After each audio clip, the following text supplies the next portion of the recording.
Découvrez dans cette vidéo comment trier rapidement vos images dans Capture One en fonction de leur netteté.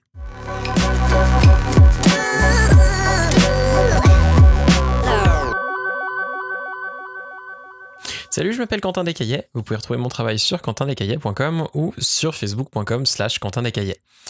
Dans cette nouvelle vidéo, on revient dans Capture One et on va regarder ensemble comment on peut identifier les images qui sont nettes de celles qui ont une mise au point qui est légèrement ratée. Il y a un outil très simple dans Capture One qui n'existe malheureusement pas dans Lightroom, et sauf erreur de ma part qui n'existe pas non plus dans Photoshop, et qui nous permet d'identifier la zone sur laquelle la mise au point a été réalisée. C'est-à-dire pas par rapport au point que vous allez choisir sur votre appareil, mais vraiment sur la zone qui apparaît être nette sur l'image finale. Pour activer cet outil, il nous suffit de nous rendre dans la barre au sommet qui est ici et qui a différents outils. On a le masque de netteté objectif que l'on peut activer, qui s'appelle des fois aussi masque focus, et qui nous permet d'afficher une espèce de masque vert sur nos images. Alors comme vous le voyez, sur certaines images, il est très grand.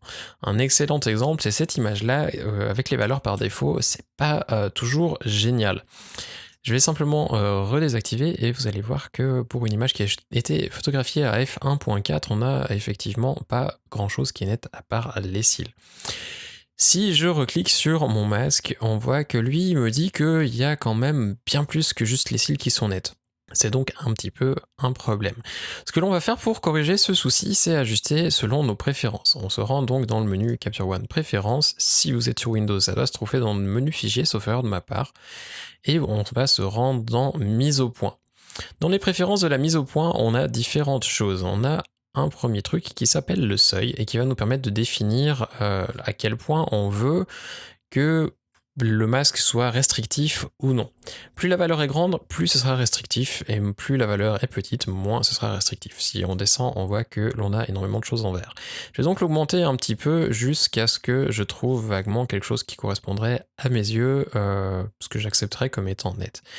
Pour cet exemple, on va prendre une valeur assez élevée, on va le passer à 371 et on va regarder ce que ça donne.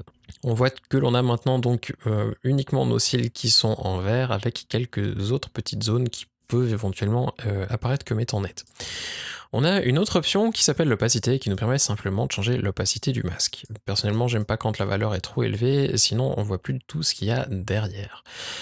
Vous pouvez aussi changer la couleur en cliquant sur le petit bouton qui correspond à la couleur et ensuite sélectionner la couleur de votre masque. Je vais le laisser en vert parce que pour du portrait ça marche plutôt bien selon le type de photographie que vous faites. Par exemple si vous faites des photos sur fond vert ou alors des photos de produits, peut-être que selon ce que vous avez sur votre image, ça peut être une bonne idée de changer la couleur.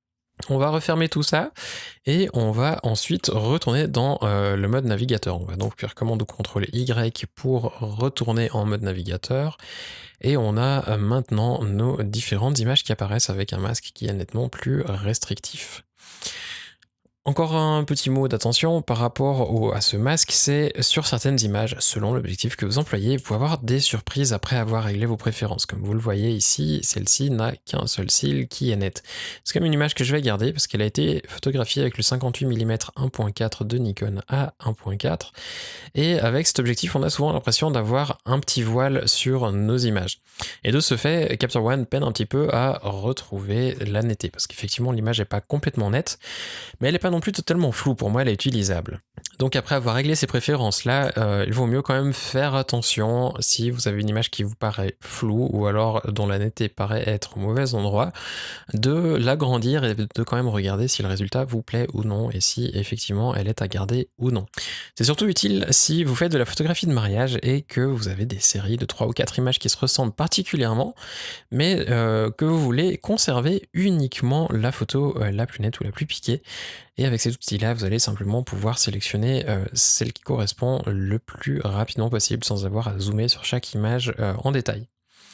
J'espère que ça vous aidera dans le tri de vos images. Personnellement, ça me fait gagner passablement de temps quand j'ai des portraits et que j'hésite entre plusieurs images et que finalement je me décide sur la plus nette. C'est très pratique. Si vous deviez avoir des questions, n'hésitez surtout pas à les laisser en commentaire. N'oubliez pas non plus de vous abonner à la chaîne à l'aide du petit bouton qui doit se promener quelque part par ici sur l'écran.